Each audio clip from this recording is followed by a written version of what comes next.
Hi everyone, welcome to my channel కరుణా voice. మన Sanskrit inter second year question పేపర్లో question number 3లో ఉన్నటువంటి prose ఎస్సేలు పద్యభాగం ఎస్సేలు చదువుకుందాం. మన క్వశ్చన్ నెంబర్ 3లో ప్రోజ్ ఎస్సేలు 2 ఇస్తారు. మరి 2లో మనం ఒక ఎస్సే రాయాలి, 6 మార్క్స్.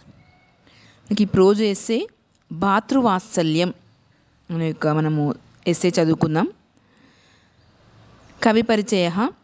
భాతృవాత్సల్యం ఇతి పాఠః బాణమహాకవినా విరచిత హర్షచరితం నామ గ్రంథాత్ స్వీకృతః.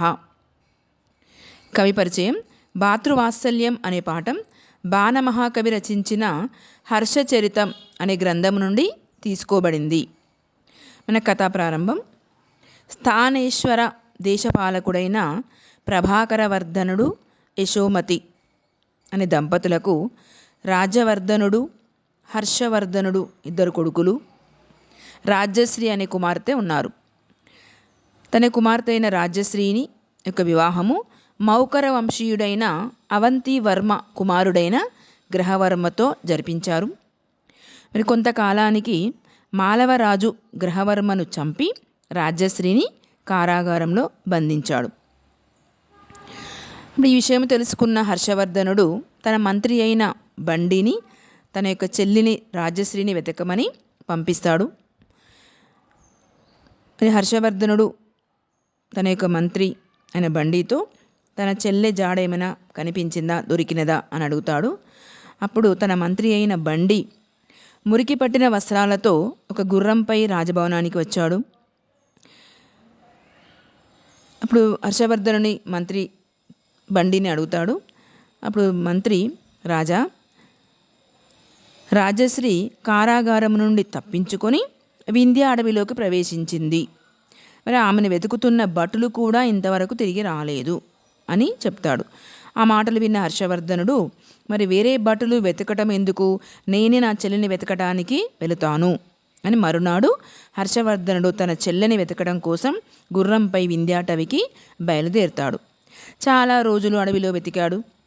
అడవిలో జీవించే అటవిక దళాధిపతి యొక్క కుమారుడు యువకుడైన ఒక శబరుని తీసుకొచ్చి ఈ విధంగా చెప్పాడు.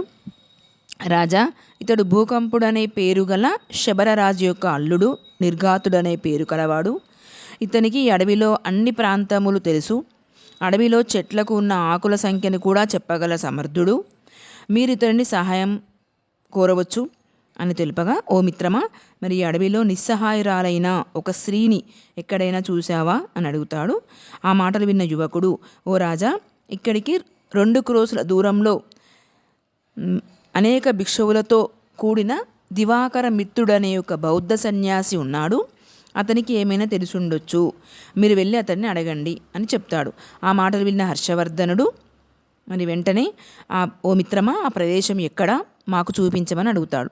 అతడు చూపిన మార్గము అనుసరిస్తూ చెట్ల మధ్య అనేక బౌద్ధ భిక్షువుల మధ్య ఉన్న ప్రశాంత వదనంతో ఉన్న అతడిని చూసి దూరము నుండే నమస్కరించాడు. మరి దివాకర మిత్రుడు తన కుడి చేతిని పైకెత్తి మధురంగా మాట్లాడుతూ రాజును దగ్గరకు తీసుకుని తన దగ్గరకు వచ్చిన కారణమేమని అడుగుతాడు. హర్షవర్ధనుడు, ఓ గురువుగారు, బంధువులందరినీ కోల్పోయిన నా చెల్లెలి అడవిలో ఎక్కడో ఉంది. నేను ఆమెను వెతకడానికి వచ్చాను. తమకు ఈ విషయం గురించి ఏమైనా తెలుసా అని అడుగుతాడు. ఆ దివాకర మిత్రుడు తనకు ఏమీ తెలియదని చెప్పే లోపలనే ఒక బౌద్ధ సన్యాసి అక్కడకు వచ్చి, ఓ మహాత్మా, ఒక నిస్సహాయురాలైన స్త్రీ అగ్నిలో దూకి చనిపోవాలనుకుంటుంది. ఆమెను కాపాడమని తమను కోరుతున్నాను అని పలకగా, హర్షవర్ధనుడు చాలా దుఃఖంతో, ఆమె ఇక్కడికి ఎంత దూరంలో ఉంది, మనం అక్కడికి వెళ్ళే వరకు ఆమె బ్రతికి ఉంటుందా, ఆమెకు సంబంధించిన విషయాలు నీవేమైనా అడిగావా అని చాలా ఆతృతగా అడుగుతాడు. అప్పుడు ఆ బౌద్ధ భిక్షువు, ఓ రాజా, నేను సాయంకాలం నది ఒడ్డున విహరిస్తుండగా ఆ సమయంలో కొంతమంది స్త్రీల మధ్య చాలా దుఃఖపడుతున్న ఒక వితంతువును చూశాను. నేను ఆమెను సమీపించగానే అక్కడ స్త్రీలలో ఒక స్త్రీ చాలా బాధపడుతూ నాకు నమస్కరించి, ఓ పూజ్యుడా, ఈమె తనను తండ్రిని భర్తను పోగొట్టుకుని చాలా దుఃఖపడుతున్నది. తన దుఃఖాన్ని తట్టుకోలేక అగ్నిలో పడి చనిపోవాలనుకుంటున్నది. ఈమెను మీరు ఎలాగైనా కాపాడండి అని కోరింది. నేను మా గురువు అనుమతి తీసుకుందామని ఇక్కడికి వచ్చాను అని పలుకగా హర్షవర్ధనుడు, ఓ మహాత్మా, మనము త్వరగా వెళ్ళి నా చెల్లిని కాపాడాలని ఆ దివాకర మిత్రుడు, అక్కడికి వచ్చిన బౌద్ధ భిక్షువు అందరూ కలిసి తన యొక్క ఆ సమీపానికి అక్కడికి వెళ్ళారు. వెళ్ళిన తర్వాత ఆమె యొక్క దీనావస్థలో ఉన్నటువంటి యొక్క స్త్రీ, అగ్నిలో ప్రవేశం చేయబోతున్న యొక్క స్త్రీ తన చెల్లెలని గుర్తుపడతాడు. అప్పుడు హర్షవర్ధనుడు తన చెల్లెని చూసి చాలా సంతోషించి తన చెల్లె దగ్గరికి వెళ్ళి తనకు స్నానం చేయించి మరి కొత్త బట్టలు తొడిగించి ఆ ఆశ్రమంలో ఉన్నటువంటి యొక్క అందరికీ కూడా మరి బట్టల దానము చేసి తన చెల్లెని సంతోషంగా తన రాజ్యానికి తీసుకొని వెళ్తాడు. ఈ విధంగా హర్షవర్ధనుడు తన చెల్లెపైన ప్రేమతోటి చెల్లెని వెతకడానికి తానే వచ్చి తన చెల్లెని చూసి సంతోషంతో తీసుకొని వెళ్తాడు. ఇది భాతృవాత్సల్యం. భాతృ అంటే చెల్లె పైన ఉన్న ప్రేమ, భాతృవాత్సల్యం. ఈ పాట మీరు ఇంగ్లీష్ రాయొచ్చు, మీరు తెలుగులో కూడా రాయొచ్చు. ఇంగ్లీష్లో about the poet. Banabhatta is very well known among Sanskrit prose writer. He wrote Kadambari Harshacharitam. The present lesson is taken from Harshacharitam. The lesson describes how Harshavardhana entered the forest of Vindhya and how he saved Rajasri. Introduction. Harshavardhana and Rajasri are the children of Prabhakaravardhana, to king of Sthaneshwara. Rajasri was married to Grahavarma, son of Avantavarma. Malavaraja killed Grahavarma and imprisoned Rajasri. Rajasri fled away from prison. She was recalled by Rajavardhana. The summary.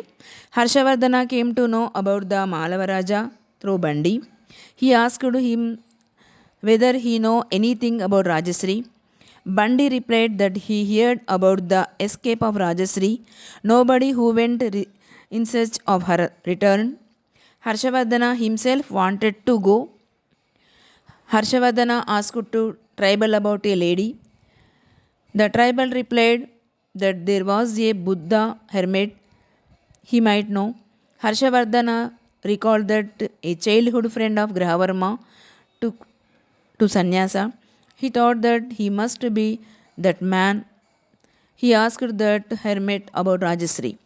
Even while hermit Divakaramitra was talking, another hermit came there with the news that a widow was about to jump into the fire. He asked him to save her. Harshavardhana thought that he must be his sister.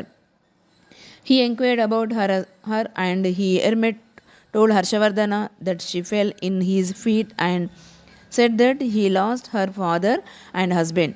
Her brother was away, so he wanted to die. The king did not want to waste even a single moment. Harshavardhana confirmed that she was his sister. They reached to stop, thus saw Rajasri, who was about to jump into the fire. He called her by name. Rajasri identified the voice of Harshavardhana. Harshavardhana asked her to have both hands start, to give clothes to the poor and the needy, and started for his kingdom with his sister. భాతృవాత్సల్యం. మీరు తెలుగు రాయొచ్చు, ఇంగ్లీష్లో కూడా రాయొచ్చు. ఈ video మీకు నచ్చినట్లయితే like చేయండి, share చేయండి, సబ్స్క్రైబ్ చేయండి.